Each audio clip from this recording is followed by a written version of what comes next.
To tell you the true story of Pistis Sophia, we have to take a trip back to Egypt in the 3rd century. This isn't a story found in the Standard Bible. It comes from a massive ancient text written in Coptic Egyptian called the Pistis Sophia, which was rediscovered in the 18th century. It belonged to an early group of mystical thinkers called the Gnostics. To the Gnostics, this wasn't just a fictional fairy tale. It was the absolute psychological and spiritual truth of the human condition. They used cosmic drama to explain why our minds feel so complicated, why we feel so fragmented inside, and how we can heal. Her name tells you everything about her. In Greek, pistis means faith, the deep conviction of inner knowing, and Sophia means wisdom. Together she represents the human soul, the light in the dark. In the beginning, before the physical earth existed, there was the pleroma, the infinite fullness of pure divine light. In this high realm lived 24 luminous spiritual beings called aeons. The youngest and most curious of them all was a beautiful entity named Pistis Sophia. Sophia's home was full of peace, but one day she looked up toward the very highest point of the heavens. Through a cosmic veil, she caught a glimpse of a light so brilliant, so breathtakingly beautiful, that her heart filled with a powerful longing. She wanted to reach that ultimate light. But in her eagerness, Sophia made a mistake. She decided to chase the light alone, without her spiritual partner, and without the permission of the universe. She stepped out of her peaceful home in the 13th realm and began to look downward. Far below her, in the darker, lower realms of existence, lived an arrogant, self-centered cosmic ruler named Authades, the self-centered one. He was the embodiment of the ego, and he hated Sophia for wanting to rise higher than him. Seeing her curiosity, Authades decided to trick her.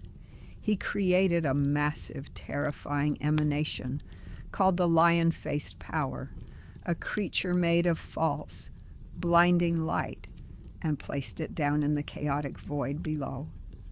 Sophia looked down from her high perch and saw the lion-faced power shining in the dark.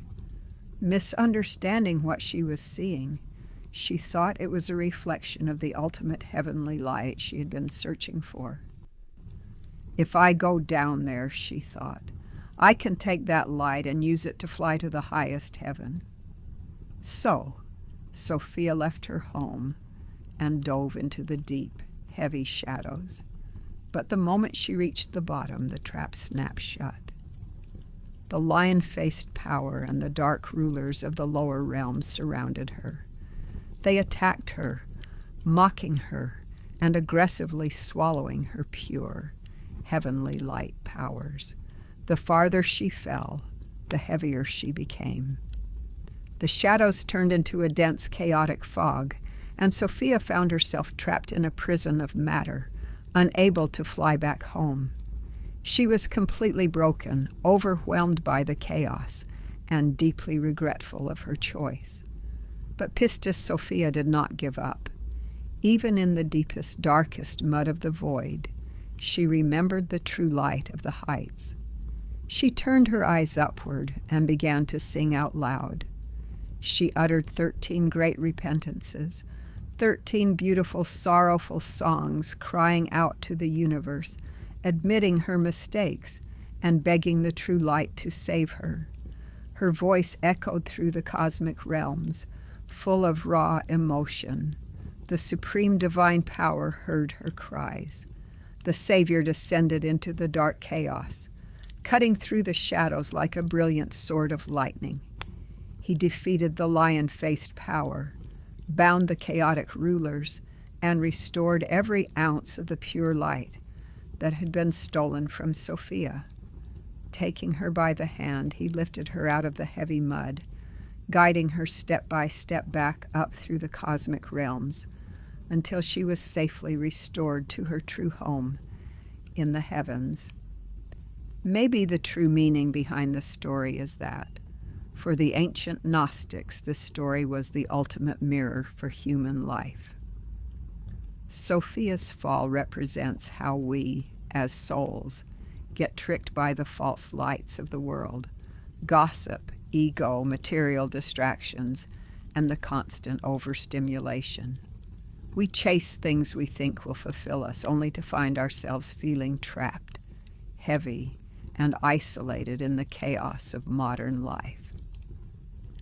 The lion-faced power is the human ego, the loud, demanding part of us that tries to drain our inner peace.